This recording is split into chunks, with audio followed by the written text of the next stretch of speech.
It feels strange to be seeing out the twilight months of the Switch with an HD remaster of a Wii game from 15 years ago, but such is the position we find ourselves in with the launch of Donkey Kong Country Returns HD.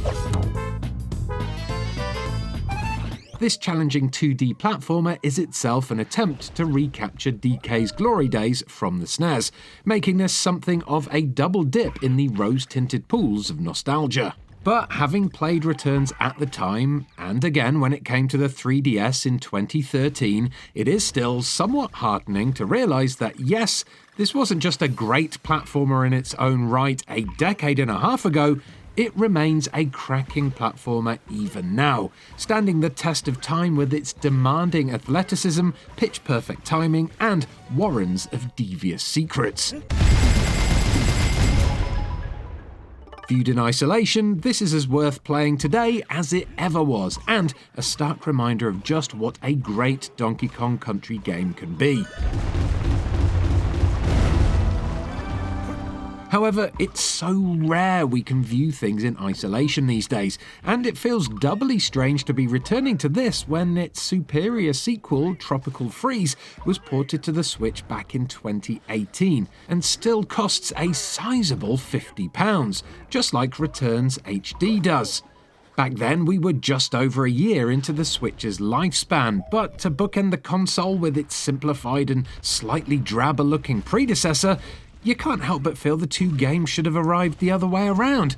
And if we had to pick one Donkey Kong Country game to pay £50 for at the end of a console generation, it would be Tropical Freeze. No questions asked. Still, let's not get ahead of ourselves unnecessarily. There is plenty to recommend Returns HD on its own merits, especially since it incorporates some of the 3DS version's added extras, such as its more forgiving difficulty mode where players have extra health and items and more besides. And right from the off, Returns HD pulls no punches when it comes to putting players through their paces, requiring a dexterous understanding of Donkey Kong and Diddy's respective abilities and limitations to tackle rigorous run and jump gauntlets that surprise and delight in equal measure.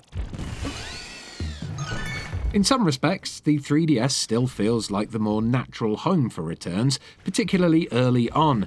DK will regularly barrel over to plunder bits of background scenery for collectible Kong letters and hidden puzzle pieces, the latter of which will gradually swell the ranks of the game's enormous sound and image libraries if all of them get rooted out in a single level.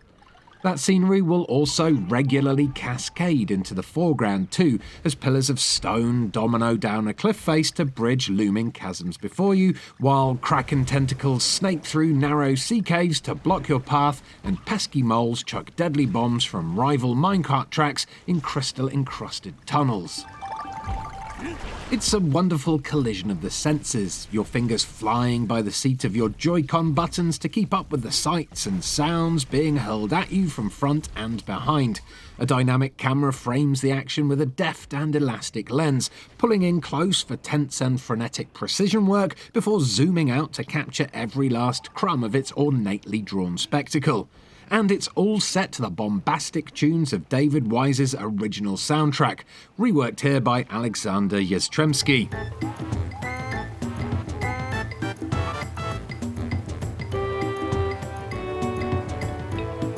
This dramatic toing and froing is a sensation that's by no means dulled on the Switch, but when most of our time was spent playing in handheld mode, it took us right back to cranking up the 3DS's stereoscopic slider to drink it all in.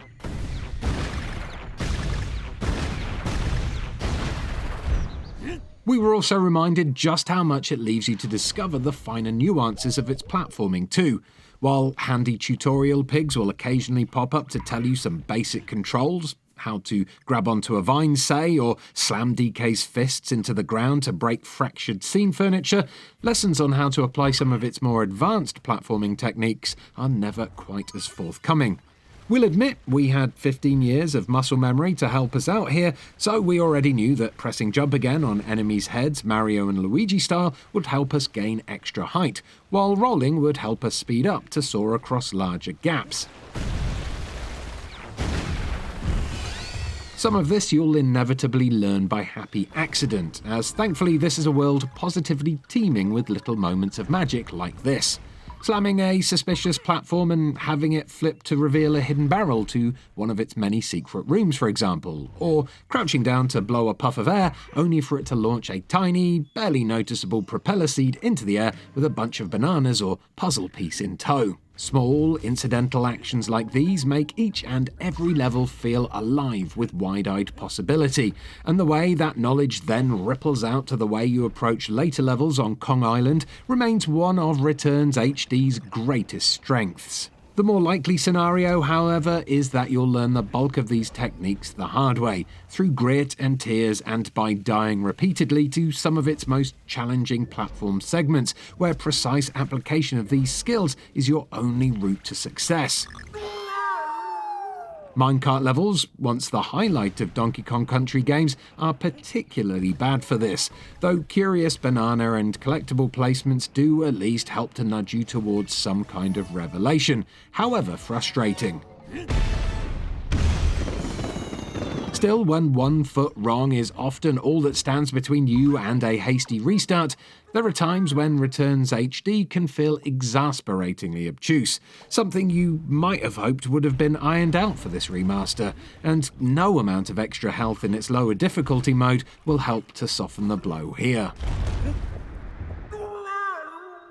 Purists will say this is par for course with Returns. It was, after all, notoriously difficult at launch, and remains so now, even for someone who's going in as a triple dipper. It is noticeably harder than most platformers out there right from the get-go, though not insurmountable by any stretch. Simply gathering bananas and coins to spend at Cranky Kong's shop to buy extra lives are more than plentiful enough to ensure you never actually see a true game over screen.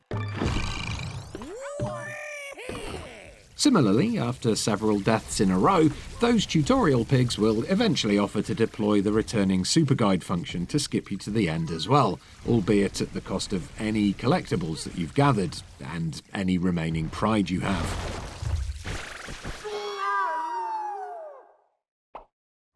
Persist through these aches and pains, however, and there's still an eminently satisfying platformer to be found underneath.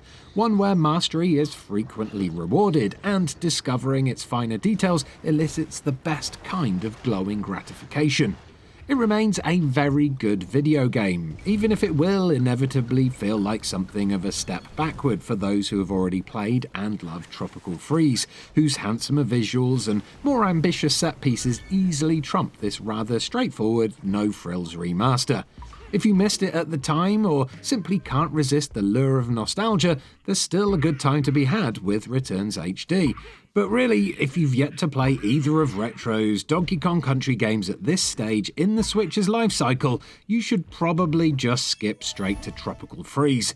That's a Donkey Kong game at the peak of its powers, while Returns HD remains more of a warm-up act.